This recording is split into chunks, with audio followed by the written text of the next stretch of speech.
Ravi de vous retrouver. Aujourd'hui, nous avons le grand privilège d'accueillir Alexander Mercouris, le très populaire animateur de The Duran. C'est un plaisir de vous revoir. C'est un vrai plaisir de vous revoir, Glenn Deason, et je suis très heureux d'être dans cette émission.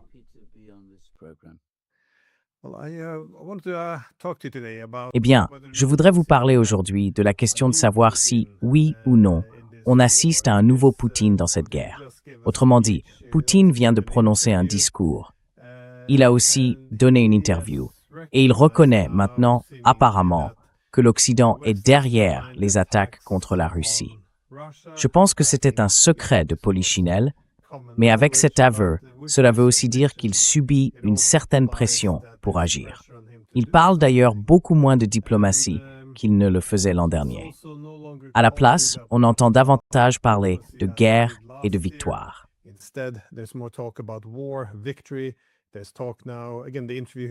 Il y a de nouveau des discussions dans l'interview qu'il vient de donner. Il a parlé de libérer le Donbass et la Novorossia. Et vous savez, la Novorossia historique inclurait alors Odessa. Encore une fois, il n'a pas été très précis, mais il veut aussi créer une large zone tampon, en guise de punition pour ce que l'Ukraine a fait à Koursk. Cela veut dire non seulement une zone tampon le long de Kharkiv, Soumy, peut-être même Tchernihiv, mais en réalité, l'armée russe se rapproche assez sérieusement de Kharkiv et de Soumy. Donc, il pourrait y avoir la tentation de s'emparer de la deuxième plus grande ville d'Ukraine. Alors je me demande simplement, qu'est-ce qui se passe? Est-ce qu'on a affaire à un nouveau Poutine?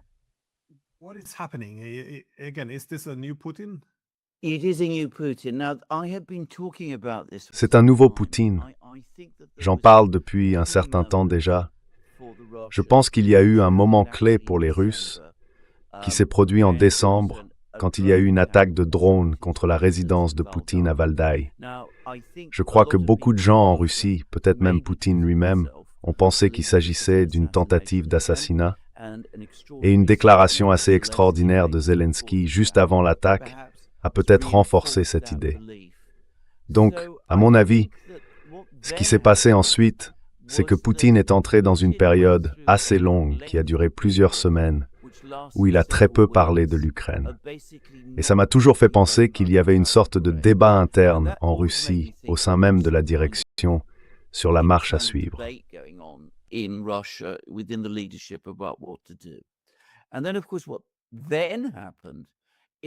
puis, bien sûr, ce qui s'est passé, c'est que l'Occident a intensifié les choses.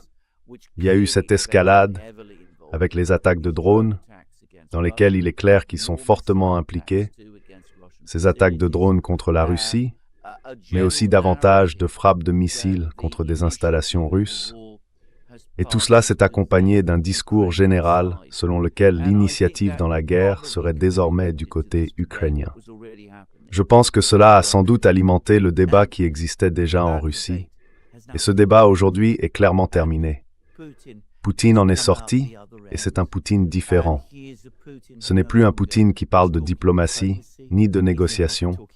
Il est désormais entièrement concentré sur la victoire.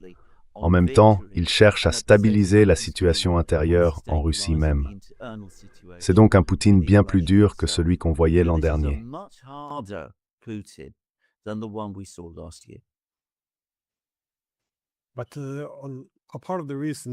Je pense qu'une partie de la raison pour laquelle il a choisi de changer un peu de posture, c'est évidemment la rhétorique des Européens. On a vraiment l'impression que les dirigeants européens se préparent à la guerre. Je dirais que Trump semble opérer un retour vers l'Ukraine, mais il paraît moins pressé d'aller vers une guerre directe, contrairement aux dirigeants européens. Comment évaluez-vous cet aspect de la situation, c'est-à-dire les Européens et le regain d'intérêt de Trump pour l'Ukraine?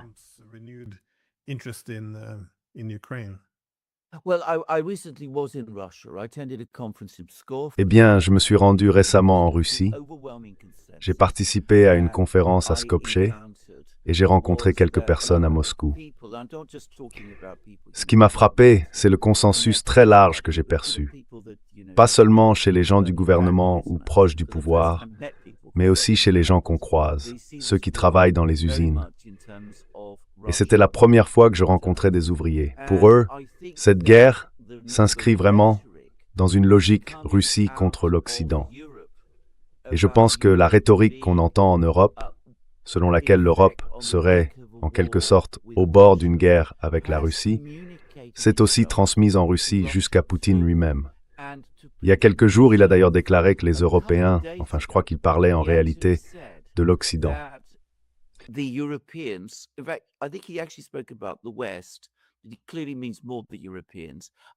Cela montre clairement que les Européens se préparent à la guerre contre la Russie et que la Russie, elle, doit se préparer à la guerre contre l'Europe, contre l'Occident. Il a bien pris soin de préciser que la Russie ne cherche pas la guerre, qu'elle n'est pas agressive, mais qu'elle se défendra et qu'elle dispose des moyens nécessaires pour le faire. Et bien sûr, tout cela se déroule en même temps que les attaques de drones contre la Russie. Tout ça a été, je pense, plus que suffisant pour convaincre la plupart des Russes que quand les Européens parlent d'une guerre avec la Russie, eh bien la Russie doit vraiment s'y préparer, parce que, d'une certaine manière, elle est déjà attaquée.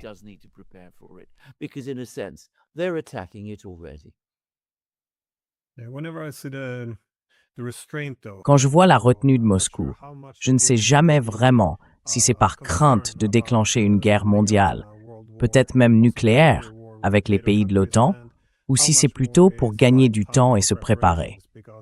Parce que quand on entend certains Européens parler très ouvertement, fixer des dates pour le début d'une guerre avec la Russie, si je devais conseiller Moscou, je leur dirais de renforcer l'arsenal d'Oreshnik, de préparer beaucoup de munitions, pour que cette guerre ne se fasse pas selon les conditions de l'adversaire. En gros, frapper fort dès le départ et ensuite proposer rapidement aux Européens de reculer, d'accepter une forme de paix. Mais encore une fois, je ne sais pas vraiment laquelle de ces deux options est la bonne. Peut-être un peu des deux, en réalité.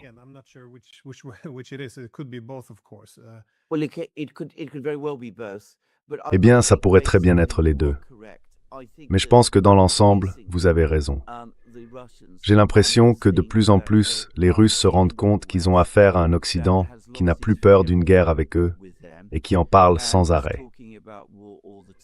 Je vis au Royaume-Uni et la quantité de discours sur la guerre ici est tout simplement incroyable. Et l'absence d'opposition populaire à l'idée d'une guerre contre la Russie est franchement inquiétante. Autrefois, il y aurait eu beaucoup de résistance à cette idée, mais aujourd'hui, il y en a très peu, en réalité. Et je pense que les Russes en ont tiré leurs propres conclusions. La guerre pourrait bien arriver, et il est temps de s'y préparer.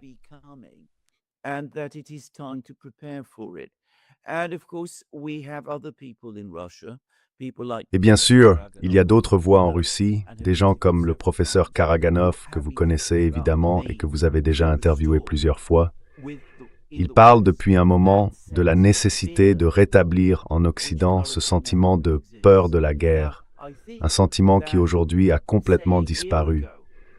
Je pense que, disons il y a un an, il restait encore une voix isolée. Il parlait surtout en son nom propre. Mais j'ai l'impression que de plus en plus de gens en Russie commencent à l'écouter. Et quand je parle de gens en Russie, je veux dire des personnes au sein du pouvoir, vous savez, le Kremlin, le Conseil de sécurité, l'état-major, ou des gens qui ont accès aux décideurs, qui les conseillent, au gouvernement, au Kremlin et dans tout cet environnement-là. Donc on assiste à un net assombrissement de l'atmosphère et franchement, à une absence totale d'intérêt pour la diplomatie.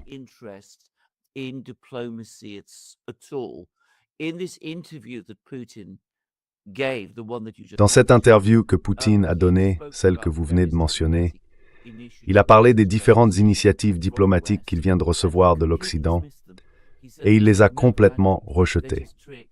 Il a dit que tout ça ne valait rien, que c'était juste des manœuvres, pas de vraies tentatives pour faire avancer les choses vers une véritable solution négociée. Et il a aussi déclaré, pour la première fois, qu'il n'y avait eu aucun accord réel conclu avec les Américains à Anchorage.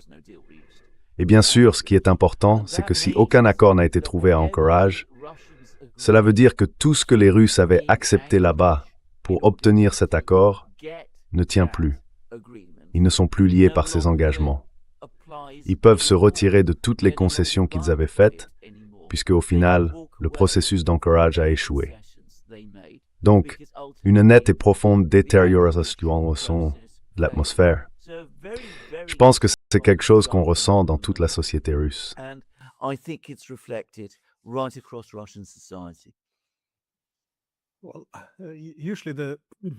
Eh bien, normalement, je suppose que la discussion porterait sur deux choses.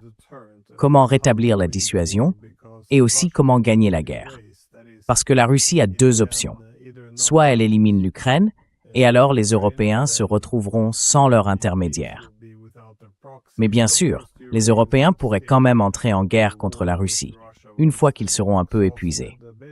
L'autre possibilité, c'est que la Russie s'en prenne directement aux marionnettistes, c'est-à-dire aux pays de l'OTAN. Mais il est logique, d'une certaine manière, de se concentrer sur l'Ukraine. En revanche, est-ce vraiment possible? On a l'impression que vaincre l'Ukraine ne mettrait pas fin à cette guerre permanente.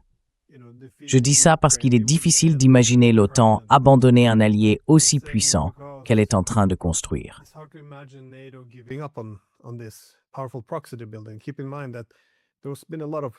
Gardez à l'esprit qu'il y a eu beaucoup d'occasions de faire la paix.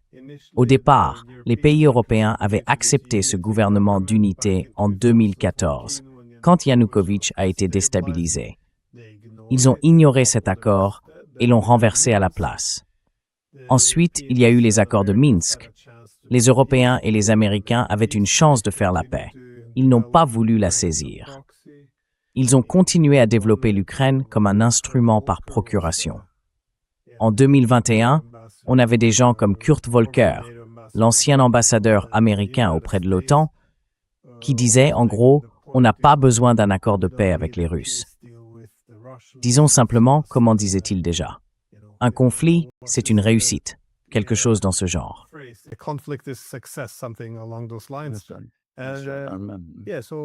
Oui, en gros, l'idée, c'est de dire que la paix n'est pas dans notre intérêt. Et bien sûr, en 2022, quand les Russes ont envahi, ils ont tout de suite contacté les Ukrainiens pour organiser les discussions d'Istanbul. Et encore une fois, avec le recul, pourquoi l'OTAN aurait-elle accepté que l'accord d'Istanbul aboutisse? Ils ont passé des années à construire une armée ukrainienne par procuration puissante, avec des centaines de milliers d'hommes. Pourquoi ne pas s'en servir pour affaiblir un rival stratégique? La paix, dans ce contexte, n'a pas vraiment de sens. S'il y a la paix, cette armée ne sert plus à rien. Alors pourquoi ne pas faire saigner un peu les Russes, comme l'ont dit les Turcs, comme l'a dit Naftali Bennett, comme l'a dit l'ancien chef de l'armée allemande?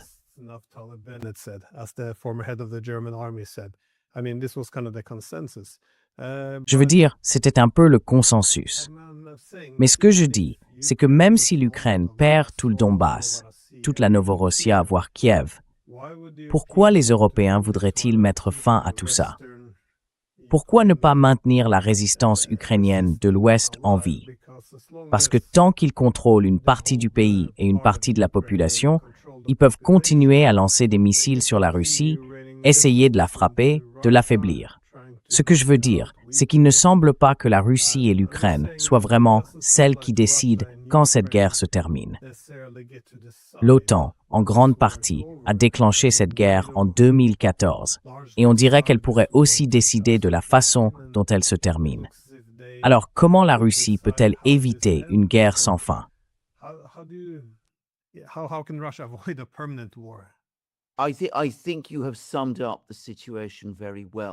Je pense que vous avez très bien résumé la situation. Et je crois aussi que vous avez évoqué le débat interne qui continue à Moscou. Aujourd'hui, ce débat n'est plus de savoir s'il est possible de négocier une issue à cette crise.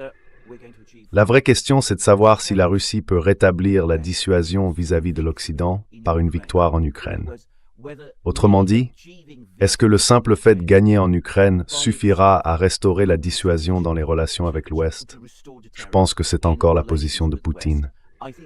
Mais on voit aussi émerger une ligne plus dure qui dit qu'en réalité, pour rétablir la dissuasion, il faut aller plus loin. Il faut dépasser la victoire en Ukraine.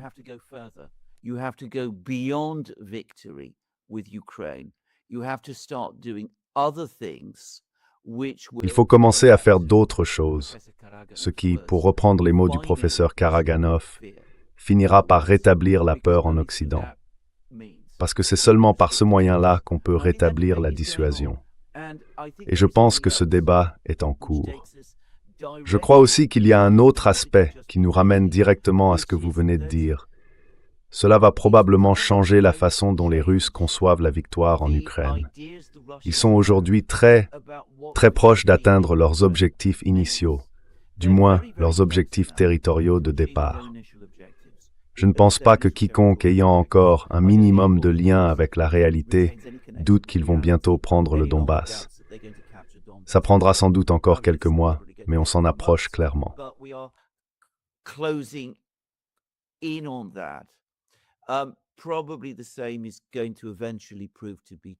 Il est probable qu'on finisse par constater la même chose pour les 4 autres régions, Zaporizhia, Kherson et les autres. L'armée ukrainienne semble de plus en plus épuisée et l'avancée russe paraît de plus en plus irrésistible. Mais la vraie question ensuite, c'est que fait-on une fois ces objectifs atteints? Est-ce qu'on essaie de revenir à la table des négociations, de voir s'il est possible de conclure un accord à ce moment-là, d'amener l'Occident et l'Ukraine à accepter cette nouvelle réalité et à reconnaître un statut neutre pour l'Ukraine? À Moscou, je pense qu'il y a de plus en plus de doutes sur la faisabilité de tout ça. Et dans ce cas, les Russes, sans doute à contre-cœur au départ, pourraient estimer qu'ils n'ont pas vraiment d'autre choix que de pousser plus à l'ouest.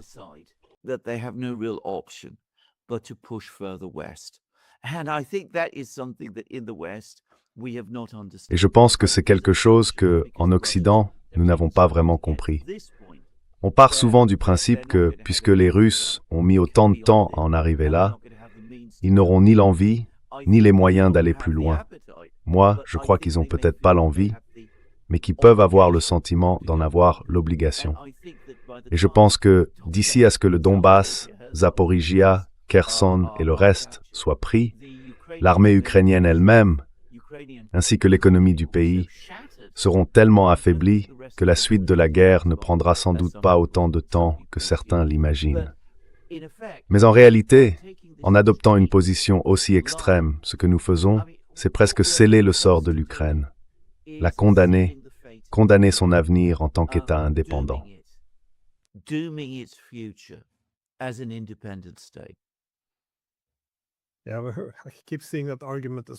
Oui, moi aussi, je vois souvent passer cet argument. Comment la Russie pourrait-elle prendre Odessa? Regardez déjà combien de temps il leur a fallu pour prendre le Donbass. Mais comme vous l'avez dit, c'est une guerre d'usure. Quand on regarde la baisse des effectifs, des armes, du matériel, de l'économie, de la stabilité sociale, de la stabilité politique, tout ça oui, les fortifications aussi, on peut mesurer ça sur beaucoup d'aspects, mais tous montrent que ça se dirige vers une fin. Et quand cette fin arrivera, les Ukrainiens ne pourront pas tenir la ligne, comme ils l'ont fait pendant les 4 années précédentes.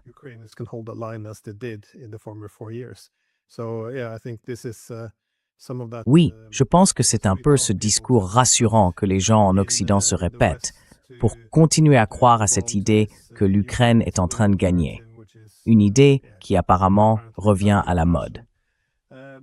Mais j'ai vu le président finlandais Orpo déclarer que selon lui, les conditions restent les mêmes. L'Ukraine doit faire partie de l'OTAN. C'est une manière très européenne de faire semblant de soutenir l'Ukraine, tout en disant en réalité qu'il n'y aura pas de paix, parce que c'est bien ce que ça veut dire quand on exige l'adhésion à l'OTAN. Vous avez aussi dit que l'escalade de la guerre prendrait d'autres formes. On a d'ailleurs vu ce dont vous parliez, la montée d'une guerre plus sale, plus diffuse. Les Russes jouent maintenant un rôle plus important. Comment tout cela évolue-t-il?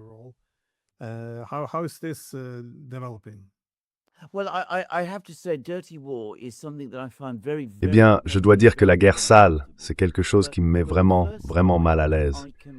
Mais pour la première fois, à ma connaissance, dans ce conflit, les Russes ont reconnu avoir mené l'assassinat quelque part, et d'une manière qu'ils ne précisent pas, d'un responsable du renseignement militaire ukrainien. Donc si les Russes l'ont fait une fois, rien ne dit qu'ils ne le referont pas. Et si on entre dans une logique de représailles, d'assassinat d'agents de renseignement des deux côtés, il y a toutes les raisons de craindre que ça ne s'étende au-delà des services de renseignement, que ça touche aussi des personnes du système politique. Or, les Ukrainiens, eux, n'ont jamais montré la moindre hésitation à ce sujet.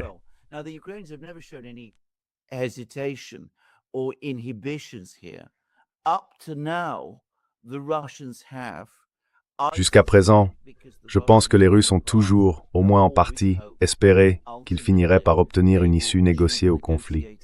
Et pour ça, ils doivent garder en vie les personnes avec qui ils comptent négocier à la fin. Mais bien sûr, si ce calcul change, on pourrait voir la situation évoluer aussi. Et il faut le dire, les Russes ont beaucoup plus de ressources et de capacités officielles dans ce domaine que les Ukrainiens. Personne ne devrait en douter. Et si on commence à voir apparaître une guerre sale de ce type, une guerre d'assassinat et d'exécution extrajudiciaire, rien ne dit qu'elle restera limitée à l'Ukraine.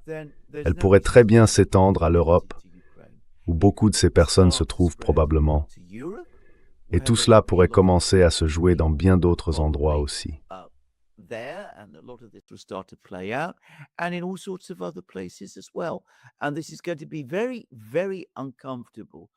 Et ça va être vraiment, vraiment inconfortable pour nous.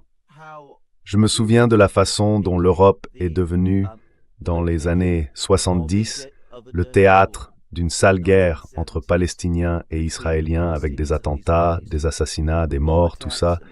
Et c'était très difficile pour les gouvernements européens qui devaient voir tout cela se dérouler sur leur propre territoire. Il y a eu, comme vous vous en souvenez sûrement, une énorme perturbation des Jeux olympiques de Munich en 1972, par exemple. Mais les acteurs de ce nouveau jeu seront bien plus puissants. On ne parle pas ici d'Israéliens et de Palestiniens. On parle de Russes et d'une superpuissance, ou du moins d'une grande puissance, d'un côté. Et si au bout du compte, les Américains s'en mêlent aussi, eh bien, vous pouvez imaginer à quel point la situation pourrait vite devenir désagréable et dangereuse.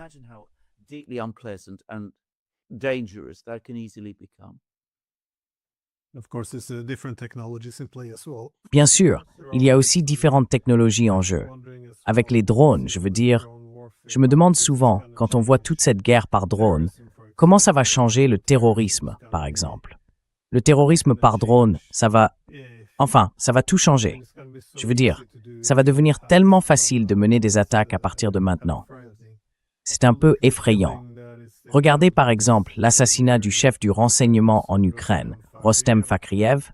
Oui, j'ai remarqué, on n'a pas vu grand-chose de ce genre du côté russe. Mais sur l'évolution de la guerre quand même. Je veux dire, toi et moi, on est tous les deux Européens.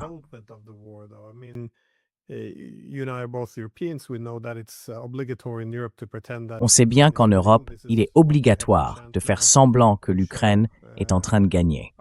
C'est ce qu'il faut répéter maintenant pour montrer notre loyauté envers nos pays. Si on reconnaît la réalité sur le terrain, à savoir qu'en fait ils ne gagnent pas, alors c'est tout de suite considéré comme un discours pro-russe. Et évidemment, on se fait aussi salir pour ça. Les taux de perte, d'ailleurs, peuvent se mesurer, dans une certaine mesure, par les échanges de soldats morts. On constate que pour environ 1000 Ukrainiens, il y a une cinquantaine de Russes. Donc clairement, quelque chose ne va pas.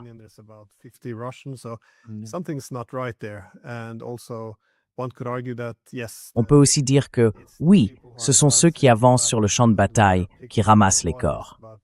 Mais en même temps, on nous dit que les Ukrainiens reprennent leur territoire. Donc c'est très difficile à comprendre. J'essaye souvent de poser la question, comment tout ça peut-il avoir du sens? Mais il y a une sorte de dissonance cognitive. Et la plupart du temps, les gens se fâchent et me disent que c'est un argument russe. Alors que personne ne conteste vraiment les chiffres ni les faits. Du coup, c'est devenu très compliqué d'avoir des discussions sensées ici en Europe. Alors ma question c'est, comment voyez-vous l'évolution des lignes de front dans cette guerre d'usure?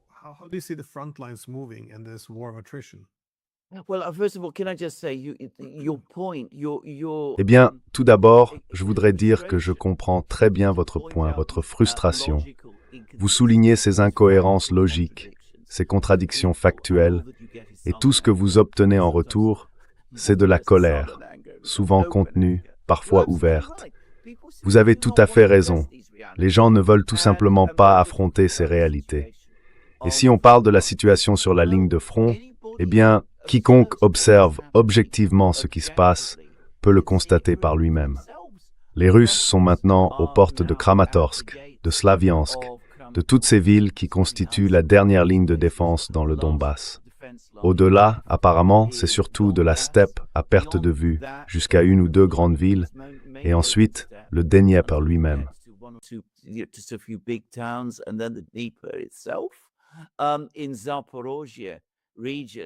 Dans la région de Zaporijia, où il y a eu beaucoup de mouvements sur la ligne de front, il faut bien dire que ces mouvements vont clairement en faveur des Russes. Et dans le nord-est de l'Ukraine, à Soumy et à Kharkiv, eh bien, comme vous l'avez aussi souligné, ces deux villes, Soumy et Kharkiv, sont désormais elles aussi menacées.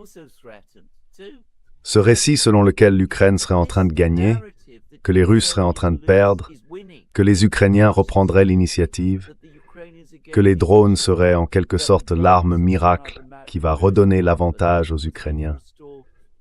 Mais au fond, tout ce qu'on nous dit, c'est qu'il suffit de continuer à faire encore et encore la même chose.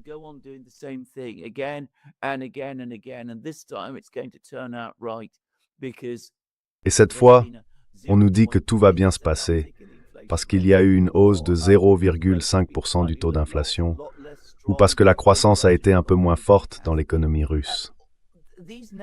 Ces récits qu'on entend, ces illusions qu'on nous répète sans arrêt, ce n'est rien d'autre que des vœux pieux, des justifications inventées par ceux qui veulent simplement que la guerre continue. Et ce qu'ils font, en réalité, c'est préparer une défaite encore plus totale, encore plus désastreuse pour nous que ce qu'elle aurait pu être autrement. Et bien sûr, pour revenir à votre remarque sur l'Ukraine, ce sera d'abord et avant tout plus désastreux pour l'Ukraine elle-même, ce pays que nous sommes censés défendre.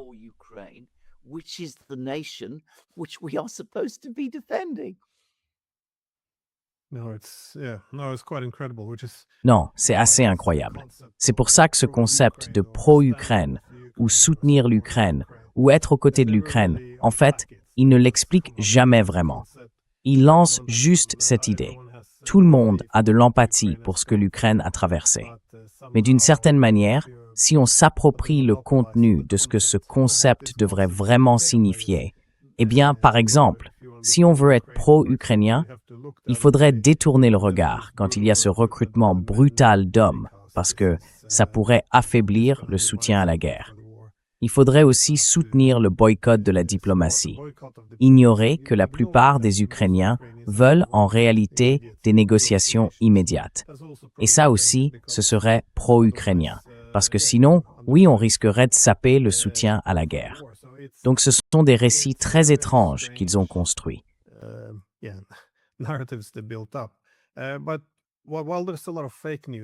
Mais même s'il y a beaucoup de fausses informations et de récits qui prétendent que l'Ukraine est en train de gagner, il faut reconnaître que l'OTAN et l'Ukraine infligent de vraies difficultés à la Russie, surtout en Crimée. Il y a une crise du carburant, des attaques contre les infrastructures. C'est en train de devenir un énorme problème. Et bien sûr, chaque fois que les dirigeants européens et les médias célèbrent ces attaques, ils ne semblent pas comprendre que cela rend la situation très difficile pour la Russie, qui se retrouve pratiquement forcée de réagir de manière extrême. Alors, comment voyez-vous cet aspect de la guerre? Parce que je posais la question, jusqu'où veut-on aller dans la réussite contre une superpuissance nucléaire? La plus grande puissance nucléaire du monde a le sentiment que son existence même est menacée par cet objectif constant d'humilier Poutine. Personne vraiment discutait de la logique de tout ça, ni de savoir si au fond, ça profite vraiment à l'Ukraine ou à l'OTAN.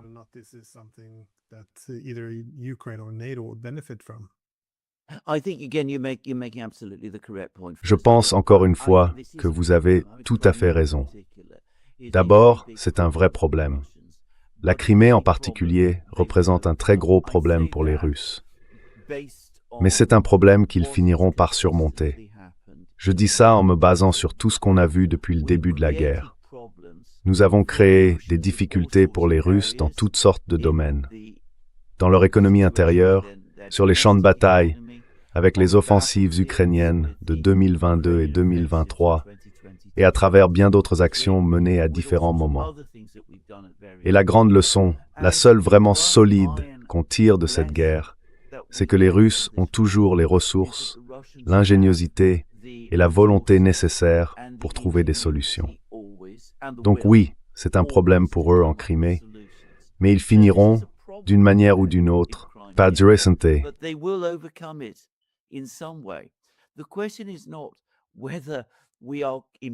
La question, ce n'est pas de savoir si nous faisons souffrir les Russes. Évidemment que oui. La vraie question, c'est de savoir si ça suffit à les pousser à abandonner la guerre et leurs objectifs. Ou bien si, au contraire, cela va produire l'effet inverse. Les rendre encore plus en colère, plus déterminés à aller jusqu'au bout, et à obtenir dans cette guerre un résultat qui pourrait être moins favorable, voire mauvais pour nous. Moi, je dirais clairement que c'est la deuxième option. On peut faire mal aux Russes, mais on ne peut pas les mettre hors jeu. C'est une autre leçon de fer que cette guerre nous a apprise. Donc ce que nous faisons avec ces attaques, c'est que oui, nous leur compliquons la vie. Mais au final, nous allons rendre la nôtre plus difficile et celle des Ukrainiens bien pire encore.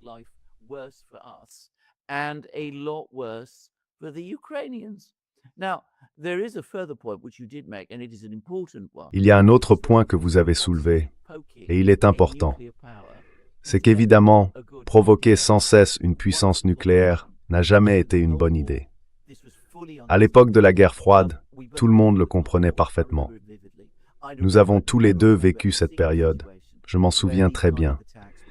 Je ne me rappelle pas une seule situation où l'une des deux superpuissances aurait mené ce genre d'attaque contre l'autre. Aujourd'hui, on le fait tout le temps. On en est arrivé à penser qu'on peut frapper la superpuissance russe sans arrêt, sans jamais provoquer de réaction. Et ce qu'on oublie encore une fois, c'est qu'il faut toute la détermination et toute l'autorité du président Poutine pour maintenir cette discipline et cette retenue du côté russe.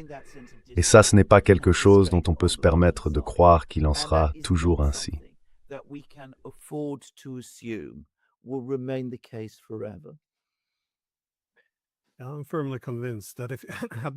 Je suis convaincu que si Poutine n'avait pas été là, si un autre dirigeant avait représenté la Russie, le pays serait sans doute bien plus agressif.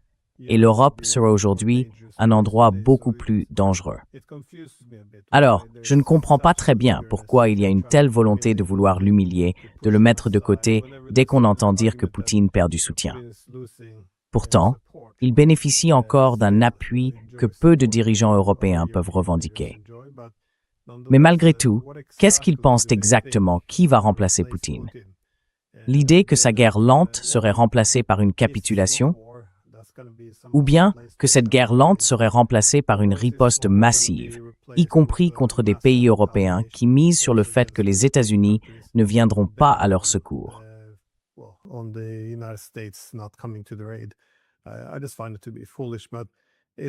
Je trouve ça tout simplement insensé.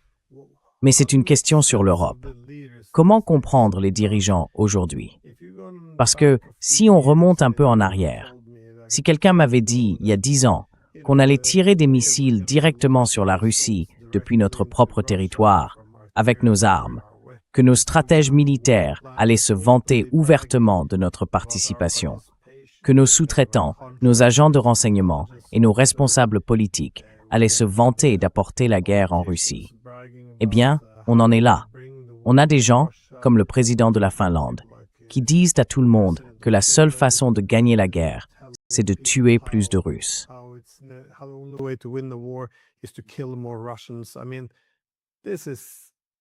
Je veux dire, on est bien au-delà de tout ce qu'on a connu. Oubliez la guerre froide.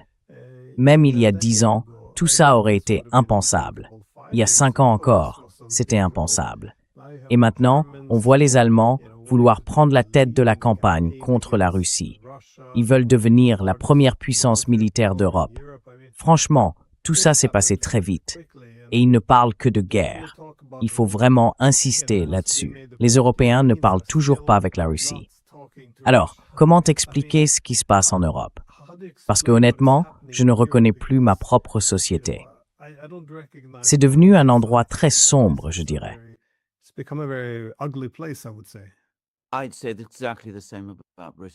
Je dirais exactement la même chose à propos du Royaume-Uni. C'est devenu vraiment, vraiment difficile de parler de ces sujets. Et l'une des raisons pour lesquelles on a ce schéma constant d'escalade, c'est que les débats internes, ceux qui devraient avoir lieu, n'ont jamais lieu. Parce que tout débat est étouffé. Si quelqu'un ose dire « Attendez, est-ce vraiment une bonne idée de mener des frappes de missiles sur le territoire de la plus grande puissance nucléaire du monde ?»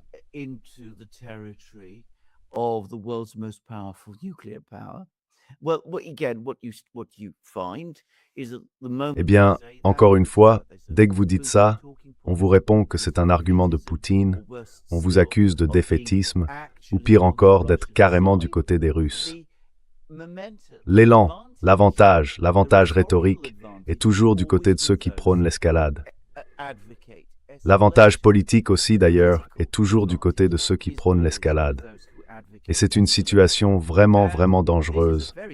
Et c'est une situation que nous avons créée nous-mêmes. Parce qu'au-delà du fait qu'on ne peut plus parler avec les Russes, on n'arrive même plus à parler intelligemment entre nous. Et c'est bien là le vrai problème.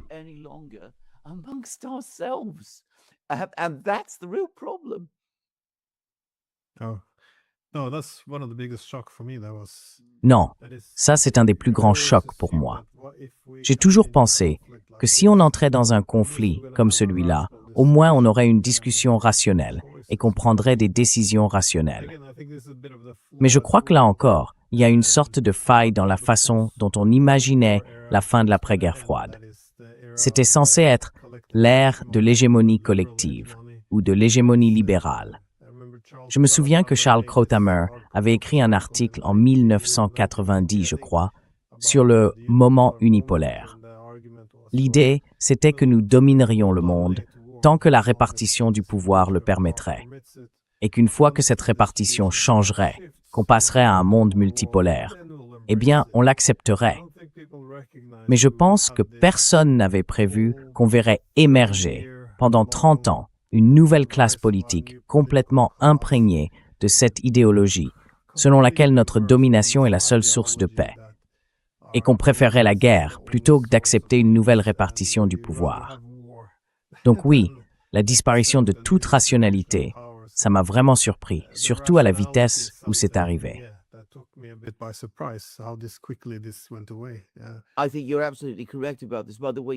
Je pense que vous avez tout à fait raison sur ce point. D'ailleurs, vous avez déjà beaucoup analysé tout cela dans vos différents livres que vous avez écrits et qui, soit dit en passant, seraient très utiles à lire pour beaucoup de gens. Je me souviens d'un de vos ouvrages où vous montriez l'extraordinaire arrogance avec laquelle les responsables occidentaux, aussi bien européens qu'américains, traitaient leurs homologues russes. Ils refusaient systématiquement de reconnaître que les Russes pouvaient avoir la moindre préoccupation légitime en matière de sécurité et appliquaient sans cesse ce que vous appeliez des tactiques du salami contre eux. Donc oui, nous nous sommes mis nous-mêmes dans cette situation, nous nous y sommes enfermés, et il est très difficile d'imaginer comment, à moins d'une crise majeure ou d'une véritable défaite sous une forme ou une autre, nous pourrions en être secoués.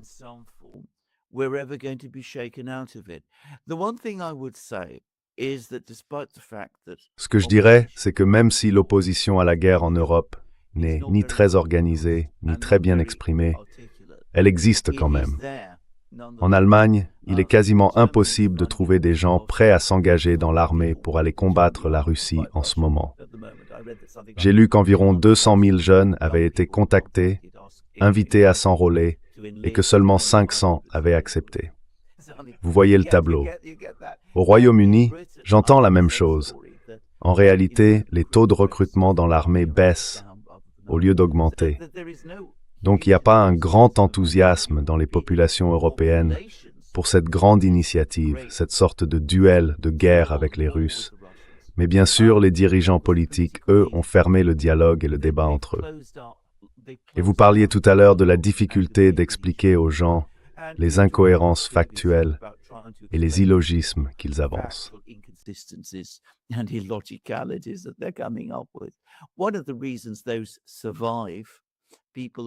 L'une des raisons pour lesquelles ces idées persistent, c'est que les gens peuvent parler des Russes comme d'une puissance énorme et menaçante, tout en disant en même temps qu'ils sont en train de perdre la guerre en Ukraine. Les deux à la fois. Et ça, c'est justement parce qu'on n'a plus vraiment de débat en Occident, du moins en Europe. Aux États-Unis, c'est un peu différent. Je pense que les Américains ont davantage conscience que tout ça n'a plus grand-chose de rationnel. Et j'ai aussi le sentiment que même si Trump s'est sans doute, dans une certaine mesure, un peu repositionné récemment sur la question de l'Ukraine, quand on lit les médias américains, on sent bien qu'une partie de la ferveur autour de cette guerre s'est éteinte du point de vue américain.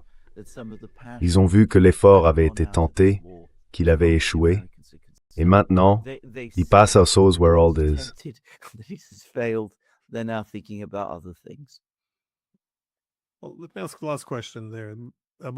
Laissez-moi poser une dernière question. Beaucoup de gens partent du principe que la guerre pourrait prendre fin une fois que les dirigeants européens qui la soutiennent commenceront à être battus dans les urnes. Et c'est vrai, c'est un des problèmes qu'on a aujourd'hui en Europe. Enfin, pas forcément un problème, ça pourrait même être une solution.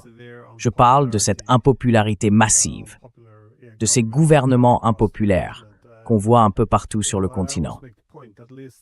Je le dis souvent, au moins, les Britanniques, les Français et les Allemands ont une vraie opposition. En Scandinavie, tout le monde suit plus ou moins la ligne du gouvernement. Mais dans ces trois grands pays européens, le Royaume-Uni, la France et l'Allemagne, les dirigeants sont extrêmement impopulaires et une opposition très forte est en train de grandir. Mais encore une fois, tout ça repose sur l'idée que, au fond, ce qui compte, c'est de savoir qui est assis sur le trône.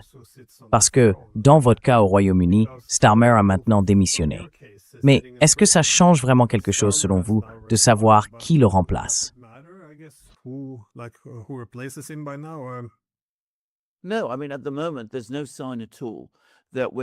Non.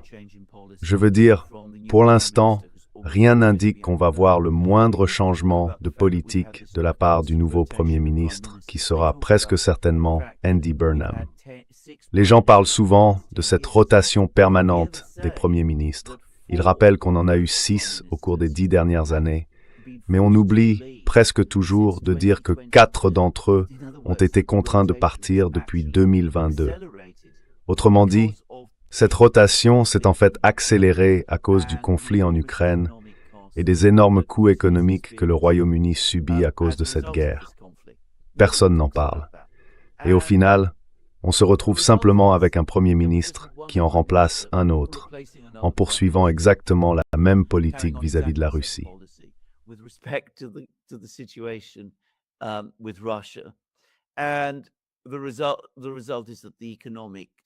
Et le résultat, c'est que la situation économique continue de se dégrader. Le Premier ministre devient impopulaire. Mais tout ce qui se passe, c'est que le système politique fait émerger quelqu'un d'autre qui fait exactement la même chose. Et la rotation continue. Et ça empire. J'ai bien peur que ce soit le même problème partout en Europe. Oui, il y a de l'opposition. Il y a des partis en Allemagne, en Italie, en France, qui montrent clairement qu'ils veulent changer de cap. Mais le problème auquel ils se heurtent toujours, c'est que non seulement l'établissement politique est profondément attaché à sa politique actuelle, mais en plus, comme il considère que quiconque remet cette politique en cause est pro-russe et au fond traître à la nation, ses scrupules à agir contre ceux qui défendent d'autres options semblent disparaître. On a même vu des élections annulées en Roumanie.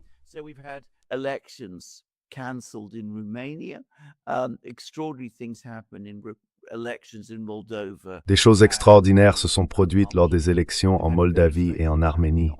On a aussi vu des choses très étranges se passer en Autriche. Tôt ou tard, ça va commencer à arriver dans les grands États européens aussi. Je sais que c'est quelque chose que beaucoup de gens ont du mal à accepter, mais la leçon implacable, c'est que quand on exporte ce genre de pratiques, elles finissent toujours par revenir. Et on va les voir en Europe aussi, dans les grands pays d'Europe. Personnellement, je suis assez peu convaincu qu'on va voir un grand changement venir de ces partis d'opposition, du moins à court terme. Et nous sommes en plein milieu d'une crise qui se joue justement à court terme. Dans 5 ans, dans 10 ans, ce sera peut-être différent. Mais ce dont on a besoin, c'est d'un changement maintenant.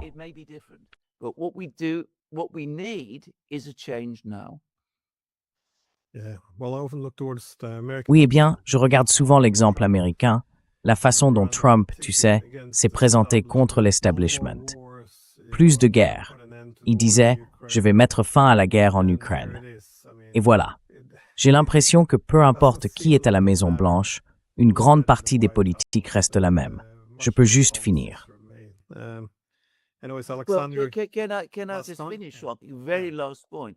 Dernier point. Je dois faire très attention à ce que je dis maintenant parce que je parle de quelque chose qu'on m'a confié par quelqu'un qui a travaillé au tout plus haut niveau du gouvernement britannique. Mais l'un de ces 4 premiers ministres, je ne dirai pas lequel, même si c'est pas très difficile à deviner, qui a perdu son poste au cours des 4 années depuis 2022, est arrivé au pouvoir, apparemment devenu Premier ministre, en disant que cette politique vis-à-vis de la Russie n'était pas tenable et qu'il fallait la changer. Et apparemment, très vite, cette personne a compris que si elle essayait vraiment de modifier cette politique, elle ne resterait pas Premier ministre bien longtemps.